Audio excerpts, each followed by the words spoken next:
Namaste. Today I'm going to read Volume 1, Book 2, Rudra Samhita Part 2, Chapter 31, The Celestial Voice in the Shiva Puran.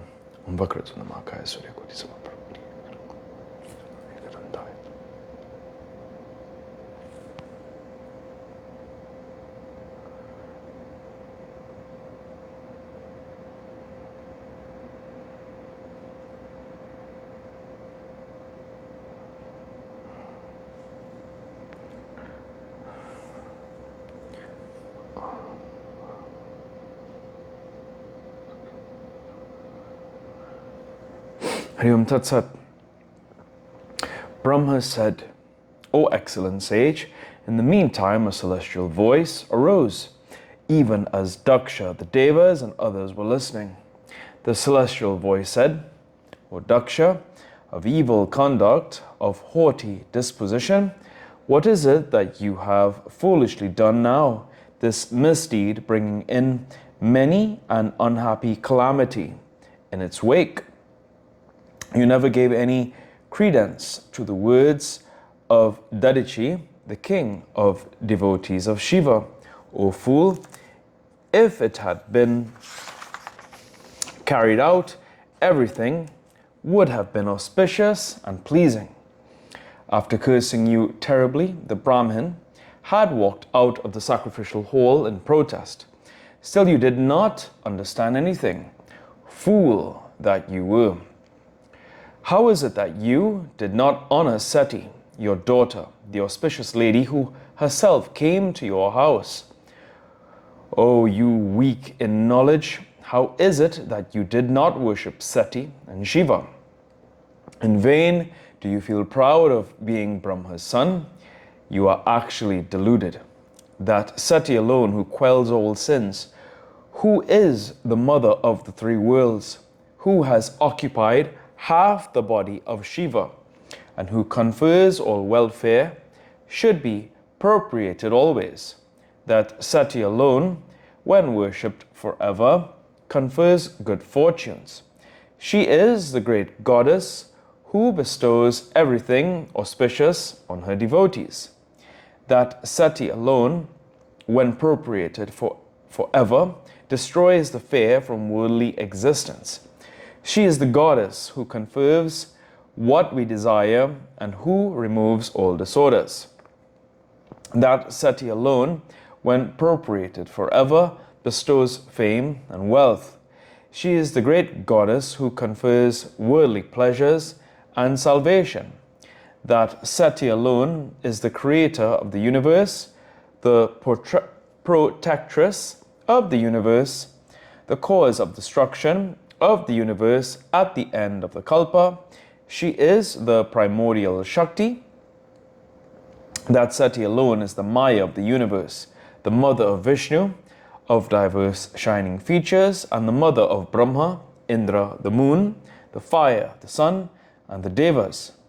That Sati alone is the bestower of the fruits of penance, charitable gifts, and virtuous actions. She is the Shakti of Shiva, the great goddess, the destroyer of the wicked, and the greatest of the great. The due share has not been offered by you, who are foolish and evil-minded, to the Lord, whose ever-beloved wife is the goddess Sati of such glorious features. Shiva indeed is the great Lord, the Lord of all, the greatest of the great, worthy of being served by Vishnu, Brahma, and others, and the cause of all welfare. Penances are performed by the Siddhas who desire to have a vision of him. Yogic meditations and exercises are performed by yogins who desire to have a vision of him. Vision of Shiva yields great fruits, endless wealth, and food grains, and the fructification of all sacrifices. Shiva alone is the creator of the universe, the Lord of all laws, the upholder of the primordial learning, and the Lord, the most auspicious of the auspicious. Since you have not duly respected his Shakti, and since you are wicked, the sacrifice will definitely be destroyed. Inauspicious results befall one when those worthy of worship are not worshipped, and they are quelled when they are worshipped, since Shiva is the worthiest of all worship.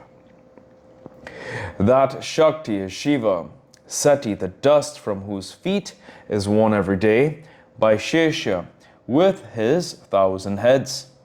Sati is the beloved of Shiva, by meditating upon whose lotus-like feet forever, and by worshipping which Vishnu attained his Vishnuhood.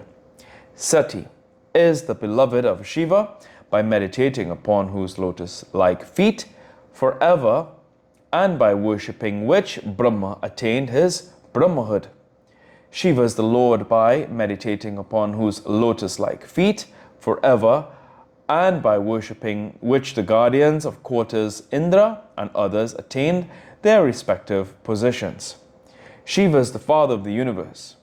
That Sati is the mother of the universe. O fool, they were not honored duly by you. How can you attain welfare? Since Sati and Shiva are not appropriated by you, misfortune has befallen you. Miseries have attacked you. Do you feel proud enough to suppose that you can attain welfare without worshipping Shiva? That haughty pride will be quashed today. I do not see anyone among these devas who will come to your assistance, since you are averse to the Lord. If the devas were to come to your assistance, they are sure to be destroyed like moths by fire. Let your face burn, let your sacrifice be quashed. Whoever comes as your assistant, let him be burnt today immediately. An oath on all the devas for your inauspiciousness, if they are to assist your wickedness. Let all the devas depart quickly from the sacrificial altar, otherwise you all will perish today without an escape. Let all the sages, nagas, and others leave the sacrifice, otherwise you all will perish today without an escape. O Vishnu, come out of the sacrificial platform quickly, otherwise you will perish today without an escape. O Brahma, come out of the sacrificial platform quickly, otherwise you will perish today by all means. Brahma said, after saying this to those who have gathered in the sacrificial hall, the celestial voice that conferred welfare stopped. O dear one, on hearing the astral voice, Vishnu and other devas were surprised. The sages too were wonderstruck. Footnotes. There's no footnotes in this one. Here ends today's reading of the Shiva Puran. Om Prabhu Pradhanatam Vyopeshwaram Jagannath Om Kapura Karam Karanavataram Sansara Sapushkiyatram Sam Hara Mahadeva Kish Sutrambaka Mejam Sushti Savachu